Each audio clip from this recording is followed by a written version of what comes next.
Jumbo shrimp. What's that got to do with cars? We'll find out this week on Motoring 2005.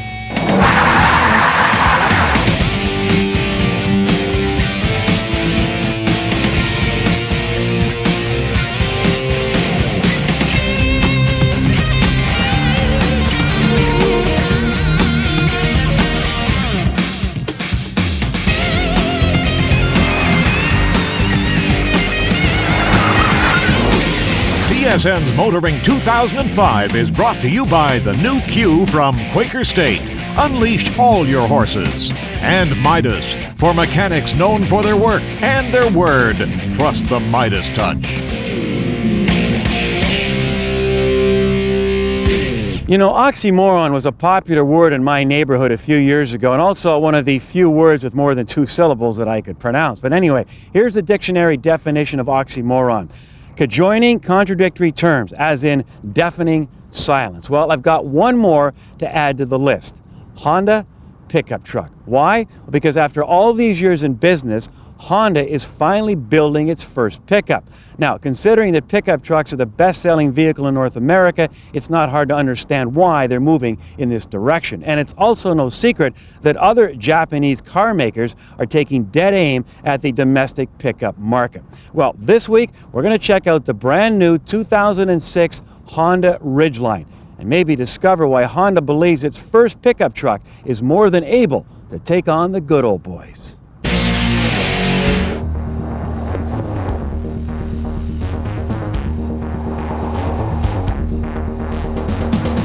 I joined Honda almost 15 years ago. The prospect of working on a pickup truck really didn't excite me that much initially.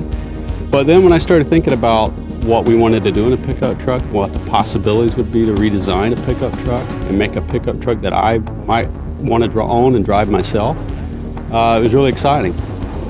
The reason why they were doing it, obviously, is there's an opportunity. The pickup truck market, specifically the compact pickup truck market, is one of the few markets today that's expanding, and through the next several years will expand by about 12%. It's also an opportunity for us to get further entrenched in the truck business. Of course, we don't have an existing pickup truck, and so we essentially did start with a clean sheet of paper. Some of the powertrain is common with the Acura MDX and Pilot models. The image the stylist chose was a billet concept, so it looked like it was machined from a solid block of steel or aluminum. But by and large, it was a clean sheet design. What's unique about it, first of all, it has an independent rear suspension. Typically, you don't have an independent rear suspension on a pickup truck.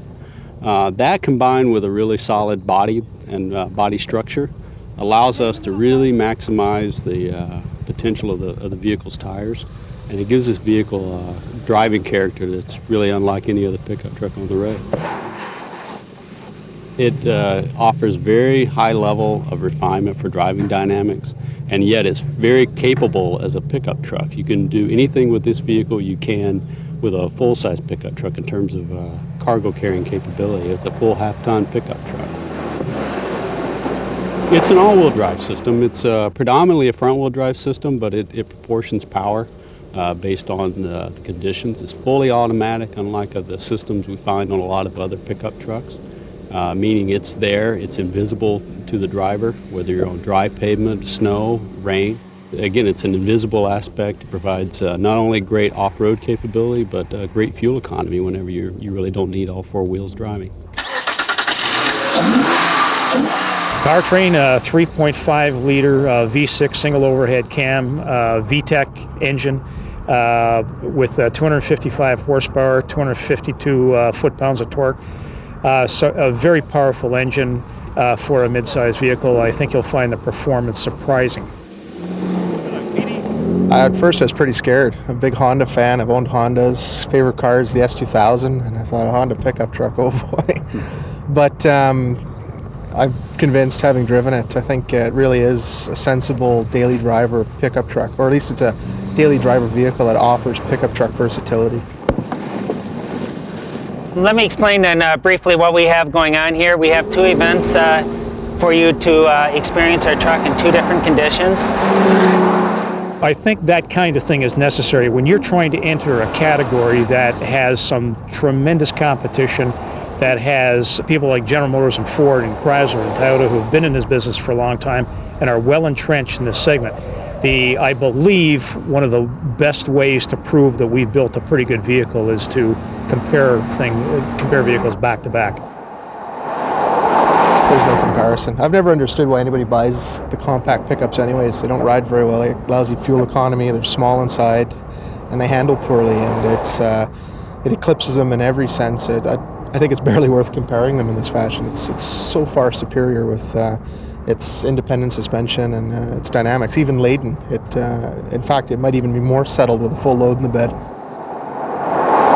I think the power is probably its only real weakness. It's more than adequate for day-to-day driving, but we found accelerating onto the highway, it could use a bit more punch. And in the towing department, it was better than I thought it would be, but the Ford they had for comparison was still stronger. Can they be successful? I think absolutely. I think it's exactly what people need. They want to drive trucks for the image, and it delivers the image, it delivers the versatility, but it's better in every way in terms of handling and fuel economy and probably safety. No gun rack as an option on this vehicle, right? No, not that I'm aware of. You feeling lucky? Yeah, I'm feeling lucky. We'll do well with this vehicle. We'll do well. My daddy always said, to be safe, make sure you use good rubber. More later on Kenzie's Corner.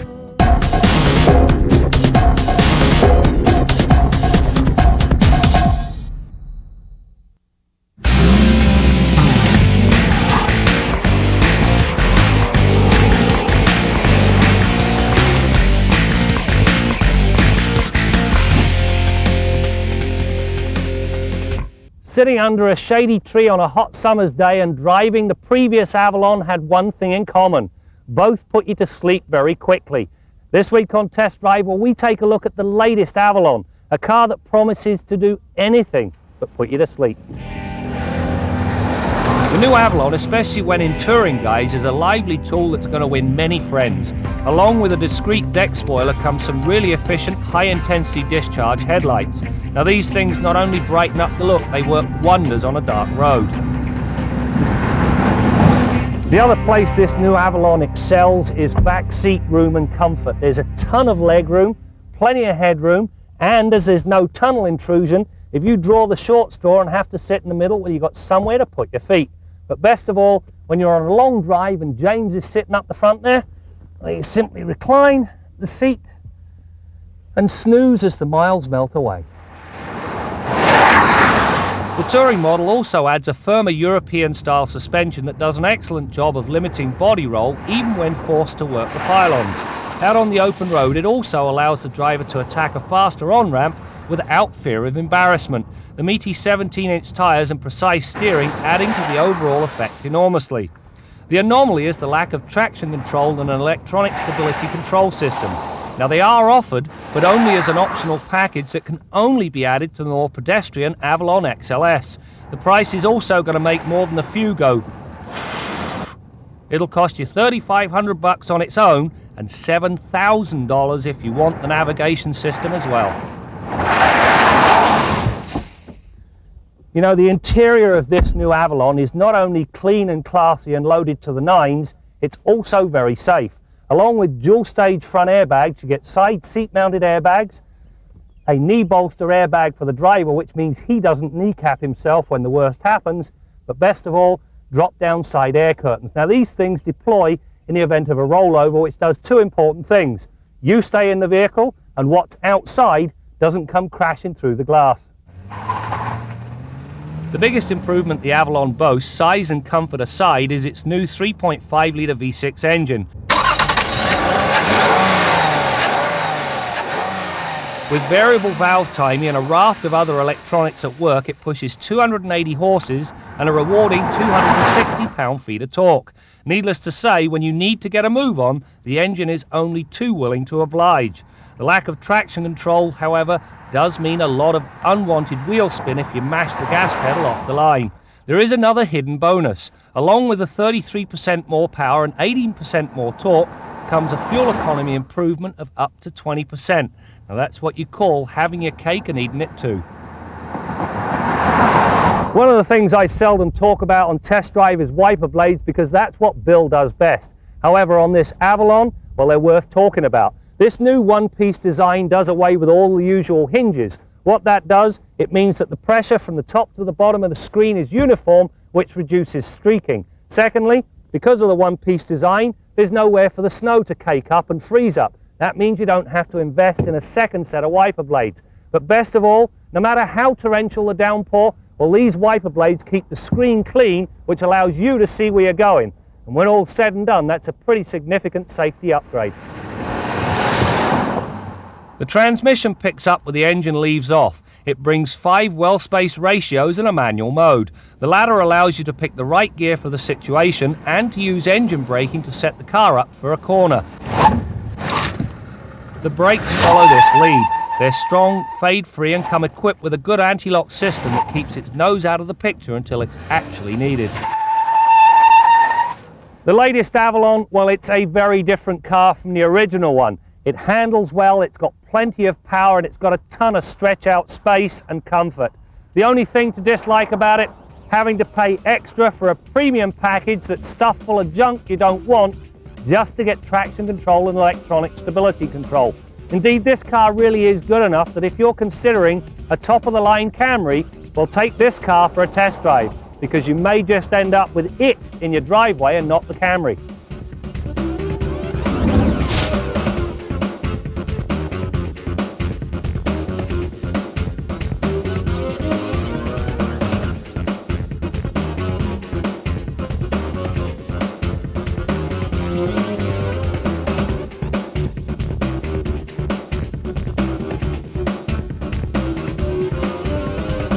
Our Midas tip of the week concerns your spare tire. The term out of sight, out of mind definitely applies to this part.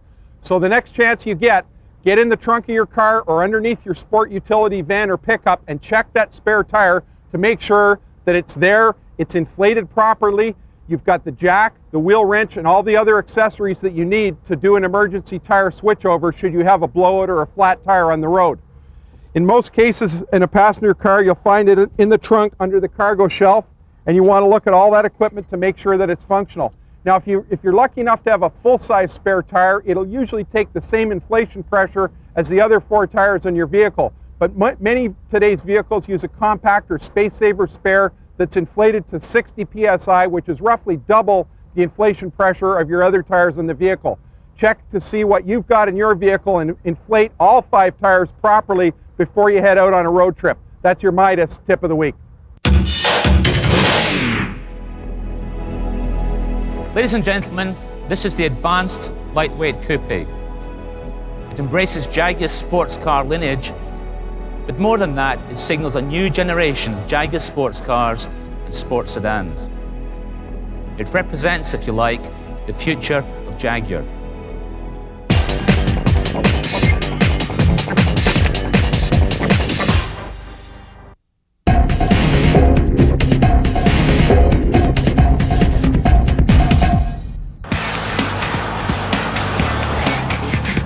Xterra was introduced in 1999. It was a completely new product in the marketplace, and it was a completely new product for Nissan. It was brought in below the Pathfinder lineup for a little bit younger customer. It's been very successful. Now we're introducing the second generation of the product. It keeps the same motto of everything you need, nothing you don't, with more off-road capabilities and also more functionality and better on-road performance. The product is completely new. It's all new. We haven't carried over a single bit from the first generation Xterra, but then again, we haven't really changed too much. And our customers told us not to change it much because they really loved it. So we listened to them, and we've added all the things that they wanted: more power, better on-road performance, even more off-road rugged capabilities, and more flexibility. And that's what we provided. Powertrain on the Xterra, it's the first time we're introducing our VQ Series V6 engine, and it's a 4-liter engine. It's derived from the 350Z and the Maxima and Ultima. It's been enlarged to a 4-liter size, and it puts out 265 horsepower and 284 foot-pounds of torque, which is quite a bit more than the original V6 that was in the Xterra. But again, the fuel efficiency is the same as the old model, but providing additional horsepower, more room. You know, I've always said there's no point in having a secret unless you tell somebody. Well, at least that's what I've always said. But you know, the best kept secret in the automotive world this year was by Honda, because everybody knew that they had a surprise to unveil when they introduced the Ridgeline at the Detroit Auto Show.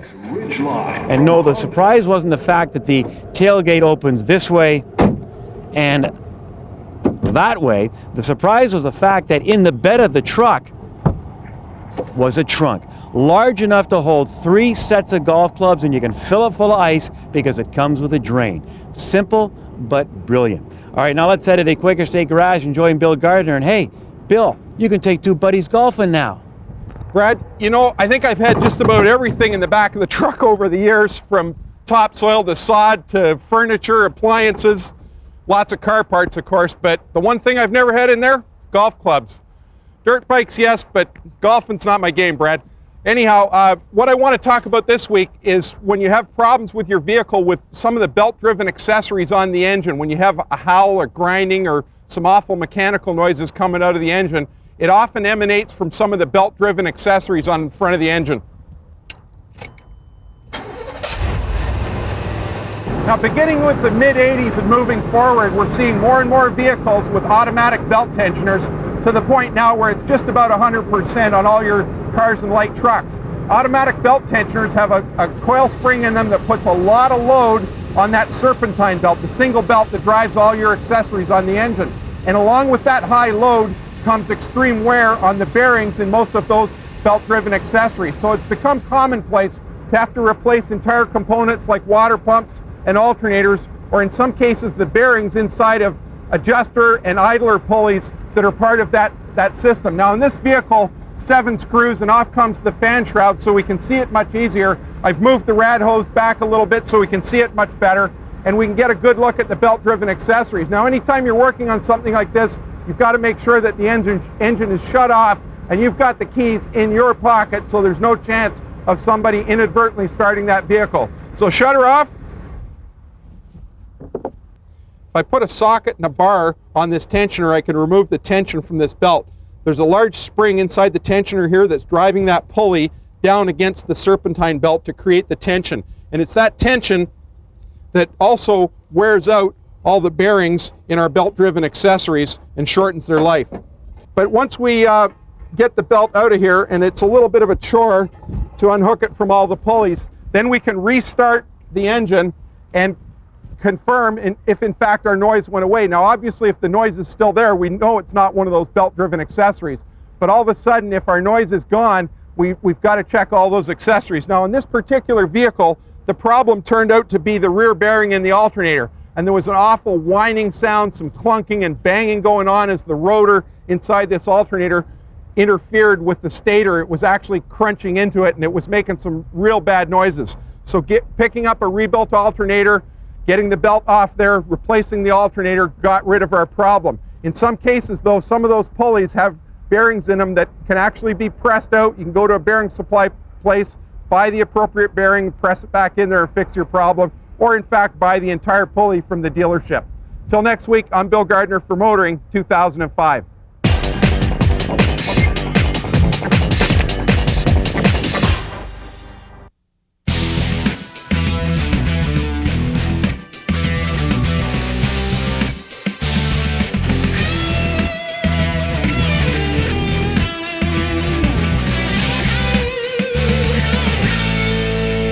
The last thing a race driver wants to cheap out on is his helmet. That's your brain up there, right? And any stereo expert will tell you the last thing you want to cheap out on your home sound system is the speakers, because that's what actually generates the sound. You can make a similar analogy to the tires on your car, because it's the only part of the car that's actually touching the road. So it doesn't matter how good your steering is or how good your brakes are. If the tires are lousy, you're going into the wall. A couple of things I always talk about tires. In the summertime, on dry pavement, you're almost never going to exceed the limit of adhesion. If you are, you're driving way too fast. But in wet weather or in the wintertime, you can be at the limit of adhesion all the time. So when you're buying tires for summer use, maximize wet weather potential. That's the most important factor. For wintertime, you probably want to maximize for snow traction, because that's going to be the most common thing you deal with. Oh, by the way, don't worry about putting your winter tires on too soon or taking them off too late. You're much better off having winter tires on in the summer than having summer tires on in the winter.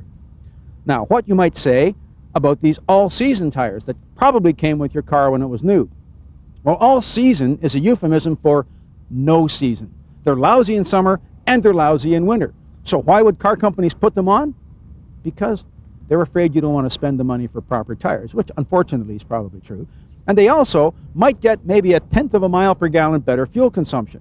Now, when that's aggregated over hundreds of thousands of cars sold per year, this might help the car company avoid a fine in the United States where they have to meet fuel consumption standards.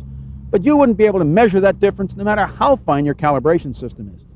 So take the tires that came with your car, nail them to your dock to keep your boat from getting scratched, buy a good set of summer tires for the summer, and a good set of winter tires for the winter. Now, what constitutes a good set of tires? Good question. It's really, really hard to find objective information. You can read all the magazines and watch all the TV shows, and still, it's hard to figure it out. My advice, go to a local tire dealer who represents lots of different brands. This way he's not beholden to any one make of tire. Tell him what kind of driving you do, what kind of car you've got, and then follow his advice. Because when you're screaming down a highway, your brakes are locked up, you're heading for that big tree, and you got your kids in the back, you want the best rubber on the road you can get. I'm Jim Kennedy. Earlier we saw the Honda Ridgeline up against some tough competition, including North America's #1 selling pickup, the Ford F-150. And believe me, Honda executives did not have to make any excuses. But the challenge facing Honda is the same faced by other Japanese manufacturers, convincing North Americans that they can indeed build a good pickup. But remember this fact, that most North Americans, in fact an entire generation, has grown up with Honda product. And because of that, Honda is convinced that the Honda family is about to expand. That's it for now. We'll see you next time out as we continue to bring you more stories about cars and pickup trucks and the people who drive them.